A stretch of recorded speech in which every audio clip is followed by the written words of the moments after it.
Good day. My name is Dan Lyons. I'm the president of Team Concepts. We are a high-performance team creation and leadership development company. I formed it in 1995, at that point with the goal of spreading the Olympic spirit through the business world. So welcome. We're going to take a little time here to assess what's going on globally with this coronavirus situation. Obviously very serious and something that has had global implications across the board in terms of how we treat each other, which can be either positive or negative, and also in terms of how we are existing and perhaps even thriving or being challenged in this environment. So I have a question for you. How is it, do you think, that we inspire ourselves and others to move forward through this challenge? How is it that we inspire others to give to themselves and to each other the best that they have to give? We have something called the 8 Secrets of Inspirational Leadership, which I'm going to go through today. Not in the detail, perhaps, that will emerge in your own life as you execute these 8 secrets, not perhaps in the detail that may follow in some of our follow-up conversations, but a beginning. Let me start off with a story. I am a naval officer. I was a 1981 graduate of the Naval Academy and also an Olympian. I was on 7 U.S. teams in the interval and the 1988 Olympic team in Seoul. So I would like to share with you at least the beginnings of a story about how that came about. We meaning myself and 3 others, were in a 4-oared shell in 1986 and did fairly well at the World Championships in 86 and 87, but in 88 we were even faster than we had been the previous 2 years. Our stroke oar, Robert Espeseth, was a very large, strong, and tough man, and the boat was flying. The head coach of the United States, Coach Chris Korzeniowski, from Poland, was extremely complimentary of us one day that was cold and a little bit foggy in the beginning of April. And as he saw us row by, he was coaching some other crews, he said to our coach, Ted Nash, "Keep them healthy, Ted, they look great." And literally, almost at that moment, Robert Espeseth cracked his ribs. And that was it. And Espy was out for 6 weeks. The rest of us had to try to make the team in other crews. And so we went to what was called the National Rowing Camp, led by Coach Korzeniowski, and went through a grueling summer of almost makes and cuts and disappointments and enervating disaster and exhilarating triumph. But in the end, I wound up being cut from the camp right in the beginning of August with almost no chance except one last trial in a pair to try to make the team. So we'll come back to that as we go through the current situation where we have a great deal of uncertainty and a great deal of challenge, things that are so important that to a certain extent all stories pale by comparison because we are talking about life and death. And nothing is more challenging than dealing with both. When you lead your team through this situation, the first thing that we have to understand in secret 1 is everybody wants to feel part of something bigger than themselves.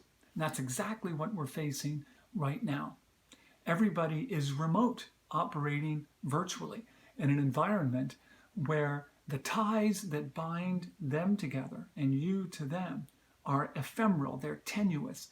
They have no real power or strength, or at least the assumption is they have no real power. But the potential for power is immense. The challenge to actually create what we are going to call the ties that bind you with them and them to each other is immense if we acknowledge every single day that that is not only possible, but the number one goal, especially at this point, to create between us all ties that bind us together. Everybody wants desperately to to feel part of something bigger than themselves. It is our mission, it's our challenge, it's our goal to give them what they want. Secret 2, everybody wants and needs to feel valued. We would actually put secret 2 up there at number 1 if we could, except that the ties that bind these together actually do preempt it. Everybody needs and wants to feel valued. Our job as leaders is to give, again, that valuing moment, that valuing energy, that valuing power. We need to feel valued too. We have to get it from somewhere. We are not super people. We need what we need as well. So how do we create those ties that bind, and how do we create that value? It's one and the same. We reach out, we connect, we make it possible on a minute-to-minute basis in every way that we can to create literally cords between us. We email, we text, we call, we go on the websites that will every day give us the opportunity to speak to one another, give us the opportunity to feel valued. And when we speak, we don't speak in negatives, we speak in truths, but we don't speak in negative. We don't lie about what is going on. We give the truth, but we begin always with the positive. We begin always with what is going well and what can go better. And then we move into the critique of what it is we're doing. And then we end with the positive look towards the future. Everybody wants to be valued. Now, the next 6 secrets are really just the process of getting to those first 2. The 8th secret, which we'll get to, is the tie that binds all together. So secret 3, the first thing that we want to do from a practical standpoint is to set the high performance objective. There is a difference, by the way, between the performance objective and the high performance objective.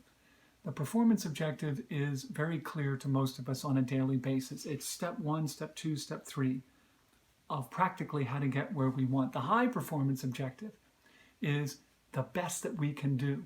So the objective becomes not something just to get through the day, but the objective becomes the drive towards everything we can be and the expectation that at every moment we will be driving in that direction and nowhere else. The high performance objective is an attitude. Just like everybody wanting to feel part of something bigger and everybody wanting to feel valued is a belief and an attitude. The high performance objective is an attitude. Now what we do after that is secret 4. We ennoble the effort. We make noble what it is that we're doing. We give it a reason, a raison d'etre, a reason to be. We set forth for all of us a vision of what we can be, a vision of the possibility of greatness in our future. And we give to everybody with that the reason they need to give the best that they have. And so we have to be a little bit of a storyteller. And I will, right now, continue just for a moment the story that I began this with, which of course was the quest for the Olympic team in 1988, which was by no means, especially at the point where I will pick up the story, a sure thing. I was at the national camp and got cut, was one of the last cuts.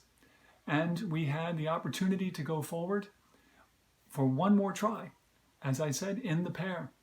Now, my old friend Robert Espeseth, the stroke who had gotten hurt, was back. He had missed the entire camp himself, recovering from the injury. When we got into the pair, the boat started to fly. But was it fast enough? There were other pairs, there were other boats that were extremely fast and had trained all year for this.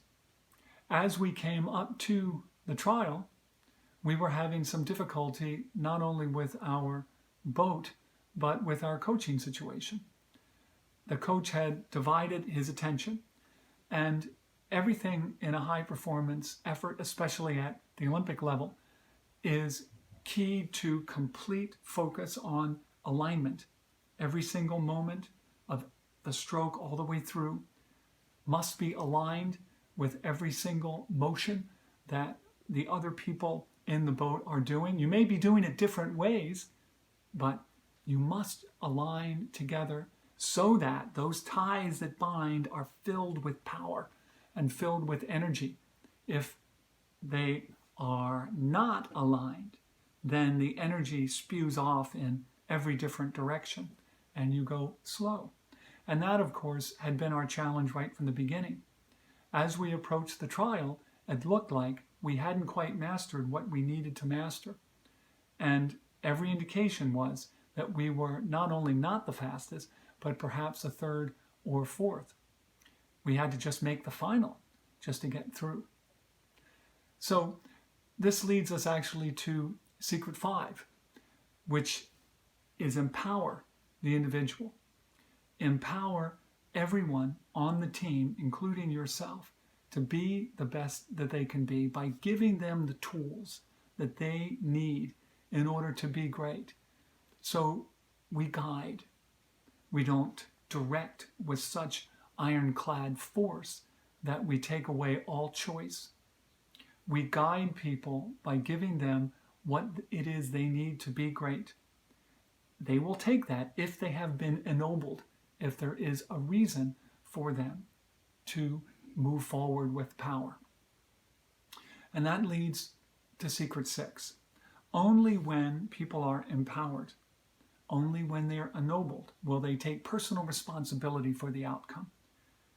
And you will know that you have a high-performance effort and a high-performance team when no one shirks that responsibility, when no one tries to give to someone else blame, but when they take upon themselves all of the power and the responsibility and the ownership of that team and that effort. And in this time, right now, when the challenge of staying together and moving through an indeterminate period, because we don't know how long this is going to last, is so extant, is so real, we have to give to others, including ourselves, the personal responsibility and the belief that they will need to come through. And that only comes about if we can see in our ennobled effort the future. Secret 6, take personal responsibility. They all come together, 3, 4, 5, and 6. And that is what happened in 1988 with us. We had started to argue a little bit. We had started to get slightly panicked about what was going on as we approached the trial. But ultimately, our coach sat us down and got us to understand exactly what we were doing as individuals, that were not allowing us to align our effort together. And only then did we begin to take responsibility for our own actions and the speed of the crew. And we did get faster. We made it through the heat to the semifinal through to the final. And as we sat on the line, and I looked to my left and I looked to my right, and I saw people who I had been training with and against for almost a decade. I knew this was my last shot to make the Olympic team. And I was with, however, one of the greatest oarsmen that I'd ever rowed with. And I had recognized that the night before when we had sat down and we had had that discussion about responsibility and whose it was, and that we were in this together, coach and the rowers. The gun went off and we jumped into the lead. We were pursued hotly within only a foot or two by our primary competitors. 3 other crews were right back of them. And at the 1,000-meter mark, we had not quite achieved what we termed in rowing swing. That moment when the crew comes together with absolute alignment and the boat jumps ahead with seemingly effortless motion. It's not, of course, but the feeling of being together in a great challenge, in a great effort, is so intense that you rise above the pain. And believe me, at the halfway mark of a 2,000-meter race, there is a tremendous amount of pain, physical and mental for that matter. But when we hit swing, then that pain goes away. And at the 1,000-meter mark, we hadn't quite hit it. But 5 strokes later, we did. And all of a sudden, it seemed as if the boat rose from the water. It seemed as if our strokes could not happen fast enough, nor with as much rest in between. It seemed as if we could not go through the water fast enough.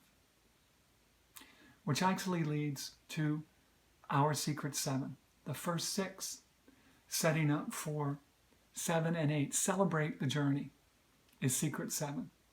As we come along to the creation of a high-performance environment in today's world, where things can be so difficult, we must remember that not everybody can go along effortlessly or consistently without being together with those that support and love them.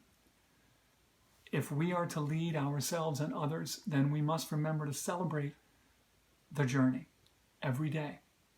Now, last night, there was an impromptu call that I got on with a crew that I had coached back in 1996 called the Pikers. And they have stayed together for the last 24 years. And they all seem to come together in times of challenge. And last night, impromptu as it was no exception. We had 10 people on a Zoom call, and it was awesome. Reconnecting, as we do a couple of times a year once more, but with a different emphasis. The emphasis knowing that this was a different time. This was a different challenge, and wondering what will happen when this challenge passes, because it will. This too shall pass in the end, and how the world will change. And that finally leads to secret 8, the tie that binds everything else together. Secret 8 is positive, engaged energy. Sine qua non, without which there is nothing. There's only 2 types of energy. There's positive or there's negative. There's no neutral. Positive, engaged energy brings everything else together. From everybody wants to feel valued, to everybody wants to feel part of something bigger, and to the process for coming through to greatness. Positive, engaged energy comes from you, but it also comes from those that support you, that love you, that give to you what you need in order to give to others what they need. And that is the world that we're in right now. That is your challenge, and it is your opportunity. Because when we come out of this, we are going to come out of this in a world where opportunity has been the watchword for those who are seeking greatness. And greatness here is change in a positive way for all of us as a species, as a race, all of us as leaders. And I hope that and wish that for you. The 8 secrets, once again, we start off with the attitude. Everybody wants to feel part of something bigger. Everybody wants to feel valued. Those are the 2 essential secrets. The process to get to those 2 are the next 6. We set the high performance objective. We ennoble the effort. We empower each one of us by ennobling that effort. Once we're empowered, and only then, can we take personal responsibility for the outcome of all of our challenge and all of our work. And then we take the time to celebrate the journey. And finally, we do all of this positively, engaged energy as our watchword. I wish that for all of you. Thank you, because we will go on with shorter, hopefully more daily or more frequent vignettes by myself and by my colleagues, both at Team Concepts and colleagues from around the world who will come together to emphasize these lessons and more, to give to all of us the opportunity to come forward to greatness. Thank you. Talk to you soon.